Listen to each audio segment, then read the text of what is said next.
Hello, friends. I'm not going to use that. That was annoying. Hello, friends. It is Pride Month here in Vienna. I just went to our Pride parade last weekend, and then I came home and for some reason popped up in one of my feeds somewhere that Jordan Peterson, the conservative cultural societal commentator and philosopher and psychologist and gadfly, fly in the progressive ointment, etc.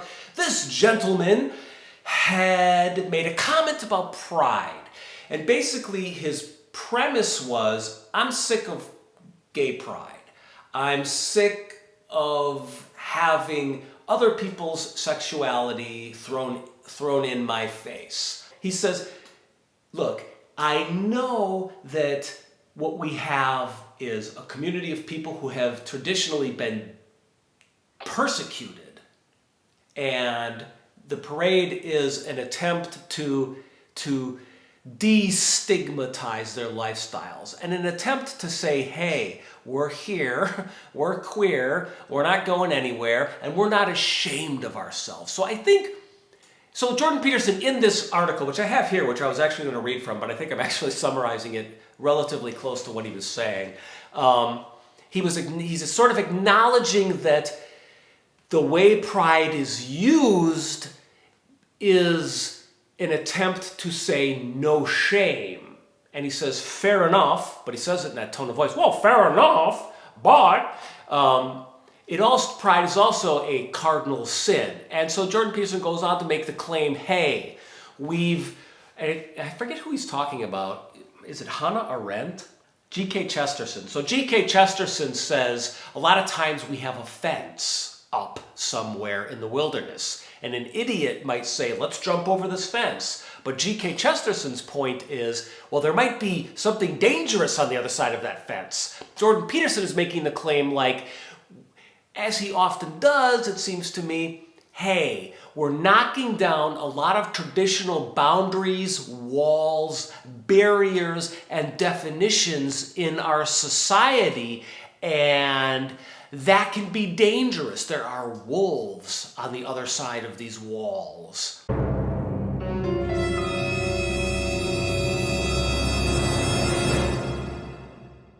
What I want to do is just gently and intelligently try and unpack a little bit what Jordan Peterson is saying, but mostly I want to ask, okay, from a Buddhist perspective, is gay pride a celebration of the Buddhist version of pride, which is ego? Is gay pride a celebration of ego? What is gay pride, perhaps, from a Zen Buddhist perspective? I want to kind of open this up, look at it, and talk about it a little bit. Okay, gang, so first of all, what I want to do is just look at the word pride from the Christian or Catholic traditional Western theological perspective, right? So I found, I was Googling around a little bit, and then I found this website called stmaryrockledge.org. It looks full-on Catholic. I was raised Catholic, and this looks pretty Catholic. It says here, pride, sometimes called vanity or hubris, is considered the fundamental sin and the mother of all vices. It's the first sin ever committed was an act of pride when Satan refused to recognize God as his Lord. It goes on to say, basically, pride is selfishness. Selfishness is anti-human. It is the most inhumane activity anyone can commit.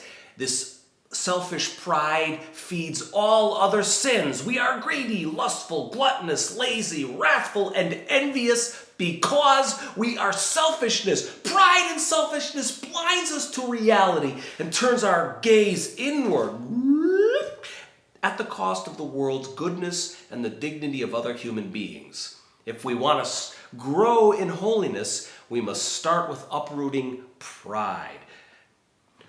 Whew. Move over, Jonathan Edwards.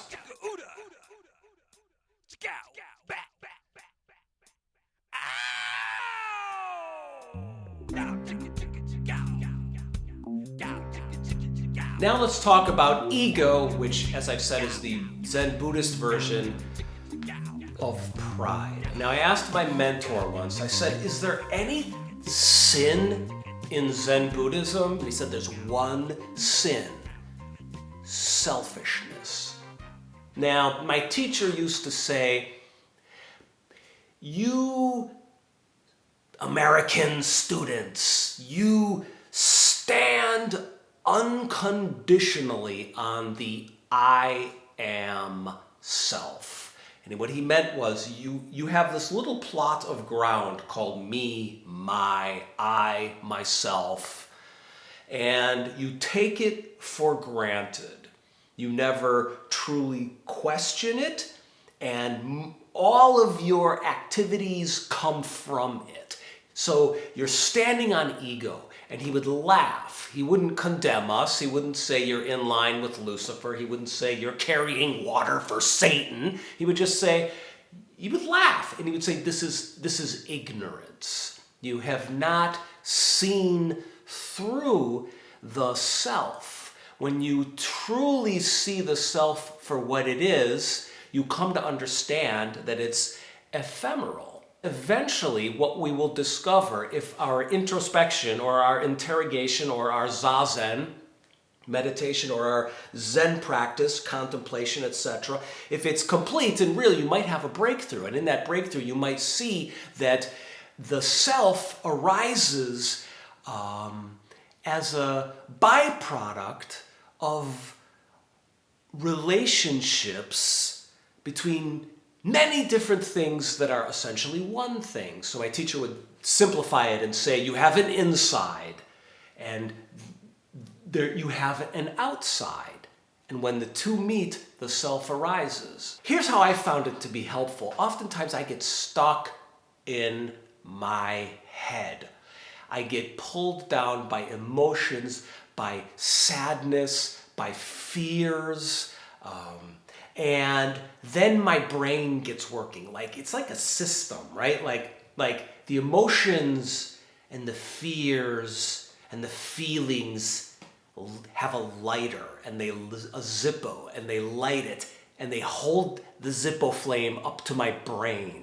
And the thoughts are like water in my brain, and they start to heat up, and my brain starts going crazy, right? And I start thinking, I start blabbing, and I start coming up with storylines to describe my life and to convince myself of something and to try and talk my way out of a problem and that sort of thing. So that's ego. In the Buddhist world, pride and ego are more of a product of ignorance and delusion, and pride causes suffering.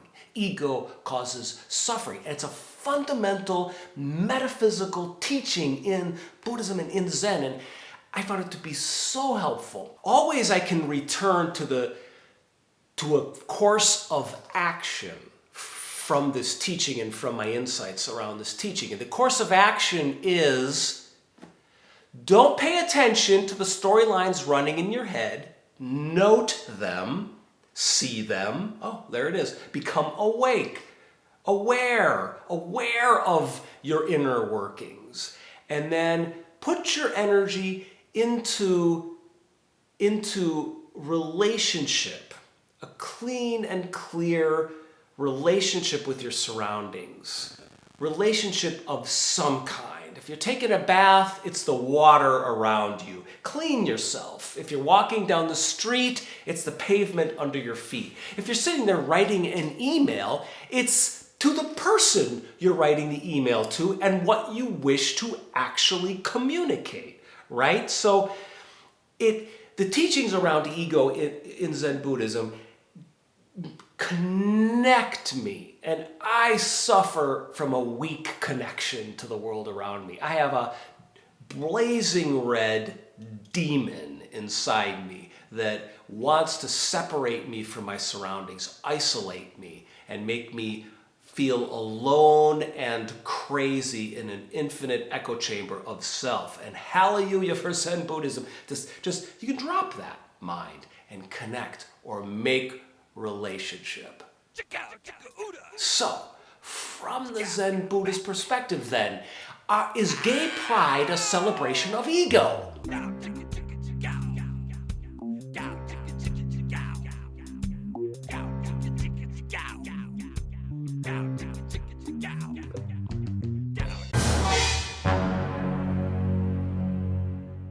Okay, so first of all, what is gay pride? What are we talking about here? Well, gay pride, for those of you who perhaps have never been to a pride parade, gay pride is when young heterosexual women take off their tops and run around in their bras. I don't know when that became pride. Like, I first started going to pride parades in West Hollywood back in the 90s, and pride back then was lesbians and gay men. And there were floats with a lot of really beefy guys in thongs throwing condoms into the crowd. And there was dykes on bikes revving them Harleys.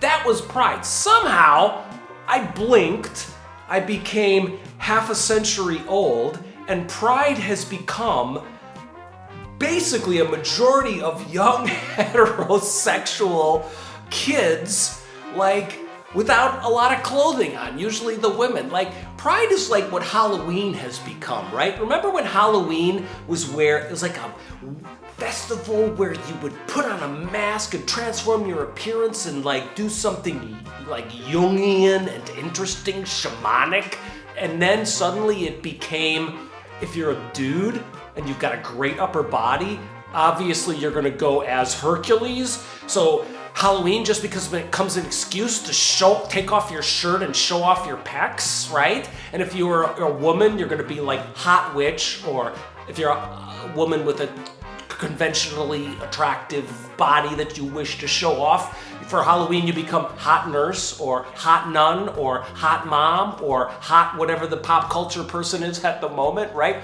There's a little bit of that energy in my experience, excuse me, this year at Vienna Pride, last year too. It's like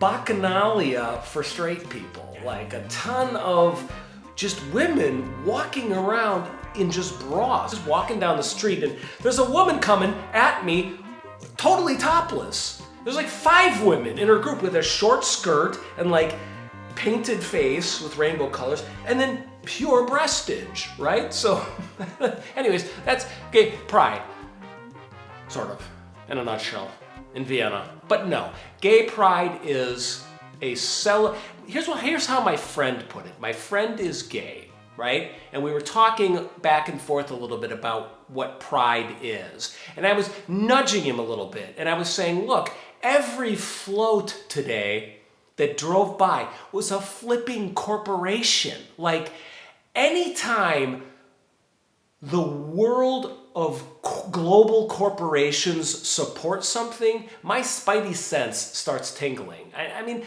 a gay pride supported by corporations, just something in me gets tweaked, and I start to think of all the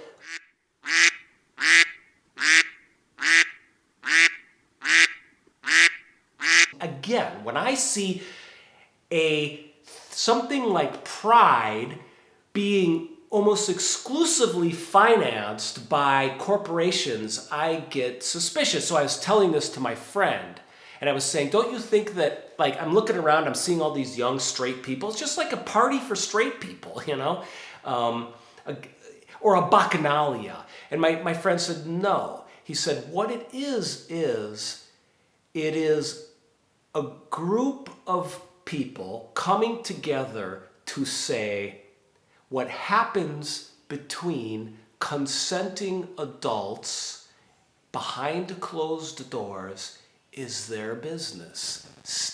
The state stays out of it, right? So he said, that's what pride is. Well, I wasn't satisfied with that very good answer. So then I went to my other friend. She's a wonderful Zen, Tibetan yogini. She's a beautiful person. And she's also a bit anti-capitalist. So we were also at Pride together. And I told her my theory about how isn't pride just affirming people's identities so that they they politically vote a certain way, and they go out and buy a bunch of stuff to affirm their identity continually. And she said, I don't think so. She said, there's something interesting going on here. And she said, this pride event is a bunch of people dropping their identities.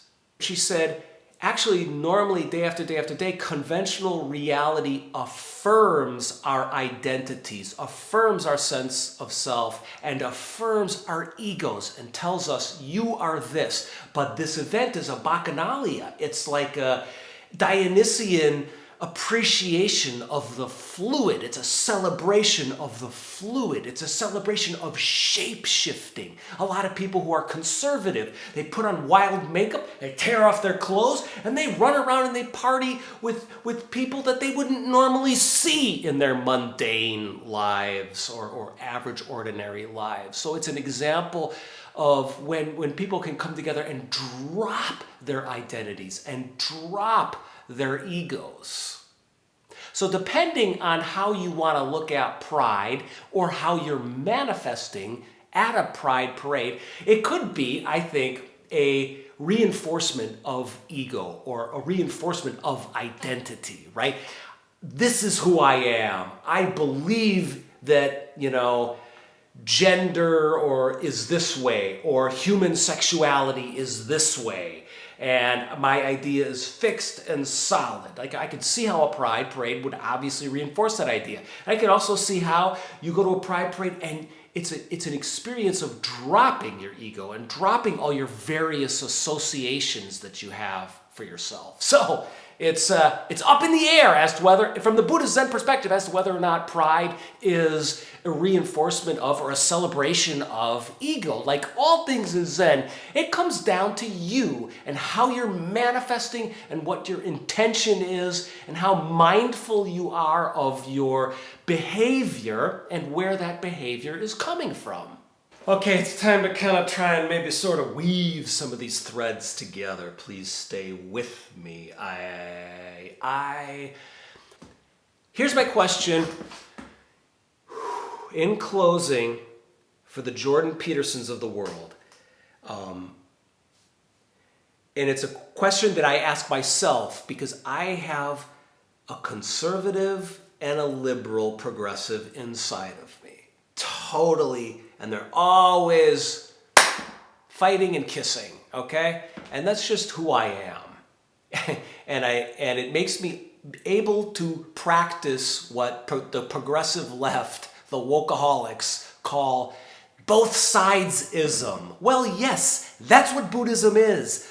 The middle way, in between extremes, right? So these two left-wing and right-wingers always are coming together inside of me. And I've done other videos on the stuff about progressive, woke, fixated left ideology that drives me crazy. Now I'm going to pose a question to the conservatives out there, some of whom I bet have come to this video because it had Jordan Peterson in the title. So here's just kind of a question, and I don't have this fully formulated, so just stick with me here while I try and unfold this. Okay.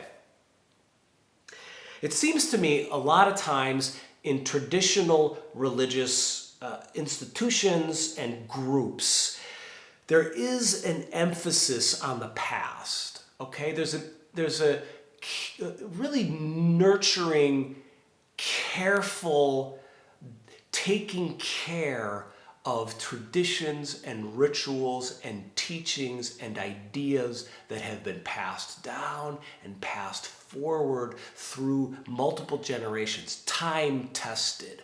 Values like generosity, selflessness, practices like Holy Communion or prayer, the church rituals. Like conservatives, Christians, Catholics pass these teachings down and they hold claims, theological claims that always seem to me to be rooted in the Bible or Thomas Aquinas or the church fathers or the church philosophers. And there's so many things, you're always hearing like that's God wants it this way, right? God, it's been this way always.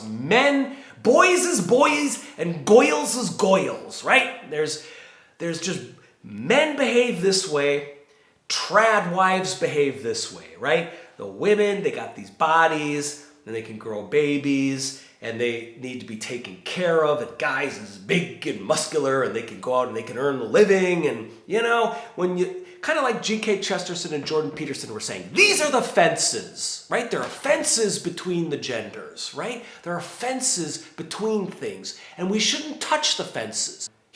I'm coming at you in good faith. Here's my question. Like God is big. God is big. God is everything. God is bold. God is dangerous. Doesn't God change things up? Like, doesn't God change anything? Can't it be within God's godliness to say, two men are coming together now in a loving union, and that's okay? Is there any room for change? Like, where is the creative impulse in traditional Christianity? Like, it's all about restrictions sometimes, and it's all about following orders, and it's all about obeying, and it's all about the past, and it's all about the commandments and this teleology that starts with the Old Testament and ends with like everyone dying on earth who doesn't follow God, and then they go up into heaven in the second coming and all that stuff. But is there any room in Christianity for a creative God? Like, for an open, fun, interesting, shape-shifting, changeable God, for a free God? Is there any space in like these really traditional monotheistic systems for what we don't know? Like I said, creativity, openness, like not something based in the past, but something based in the future. I mean, science tells us that everything's evolving and changing. And this is also a teaching in Buddhism, that the teaching of change, anicca, is the teaching of change. Everything is changing, right? And we can see that society is always changing, right? Even our notions of good and bad, given the context, given the time period, they change, right? So conservative Buddhists even, because Buddhists are just as freaking bad. Zen Buddhists are just as bad. And like I said, I have a very strong conservative side. I really do. And so I would ask myself, like where within your Zen Buddhist ideology does the flower of change push its mighty, multi-hued, five-petaled head of glorious botanical beauty up through the asphalt of tradition and the past and the way things should be done and how we know things are? Like, there's always that energy pushing. Nietzsche and Schopenhauer called it the will to live, right? And they said it pushes up through everything. There's a part of God that is totally unpredictable, totally wild, totally creative and impulsive. And to the Jordan Petersons of the world, I would say, consider this. Tell us about it in your own videos. Teach it, preach it, because I'm curious. If you like this video, or if you hate this video, or if you're indifferent to this video, whatever your feelings are about this channel, Zen Confidential, you can support it here at patreon.com/ShozanJackHobner. That's a great way to help this channel continue to thrive. But you don't have to support it if you don't want to. I offer these I don't want to call them teachings. I offer these videos for free. I get a lot out of them, and I'm very grateful that I get to do this. So thank you for your support one way or another. And until next time, sayonara and no shame.